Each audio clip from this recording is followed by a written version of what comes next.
നീ ഫോൺ എടുത്തത് ഒരു ചെറിയ കാര്യം നോക്കാനായിരുന്നു. പക്ഷെ നിന്റെ ബ്രെയിൻ അതിനെ ഒരു ചെറിയ കാര്യമായി കാണുന്നില്ല. അത് കരുതുന്നത് ഇത് വളരെ പ്രധാനമാണ്. സ്ക്രോൾ, വീണ്ടും സ്ക്രോൾ. പുതിയ വീഡിയോ, പുതിയ ശബ്ദം, പുതിയ മുഖം, പുതിയ ആശയം. പതുക്കെ എന്തോ മാറാൻ തുടങ്ങുന്നു.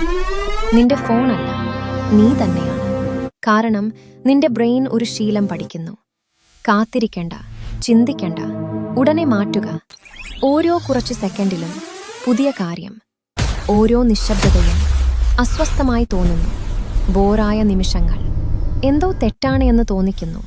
നീ ഒരു പുസ്തകം വായിക്കാൻ ശ്രമിക്കുന്നു, പക്ഷെ മനസ്സ് വിട്ടുപോകുന്നു. നീ ശ്രദ്ധിക്കാൻ ശ്രമിക്കുന്നു, പക്ഷേ ശ്രദ്ധ ഇപ്പോൾ ഭാരമായി തോന്നുന്നു. നിനക്കത് മനസ്സിലാകുന്നില്ല. കാരണം ഇത് പെട്ടെന്ന് സംഭവിക്കുന്നില്ല, പതുക്കെയാണ്. ദിവസം തോറും നിന്റെ ശ്രദ്ധ കുറയുന്നു, നിന്റെ സഹനം ചെറുതാകുന്നു, നിന്റെ ചിന്തകൾ വേഗം കൂടുന്നു, പക്ഷെ ആഴം കുറയുന്നു. ഒരു ദിവസം നീ ഫോണില്ലാതെ ഇരിക്കും. അപ്പോൾ അത് ഒരു വിചിത്രമായ അനുഭവമായി തോന്നും. നിന്റെ ബ്രെയിൻ എന്തോ നഷ്ടപ്പെട്ട പോലെ. പക്ഷെ ഏറ്റവും ഭയങ്കരമായ കാര്യം, ഇത് വെറും വിനോദമല്ലായിരുന്നു. ഇത് നിന്റെ മനസ്സിനെ പരിശീലിപ്പിക്കുകയായിരുന്നു. ചിന്തിക്കാൻ ചെറിയ ഭാഗങ്ങളായി, ജീവിക്കാൻ സെക്കൻഡുകളായി.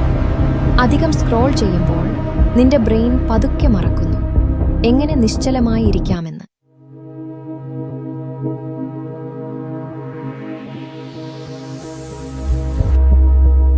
Learning to be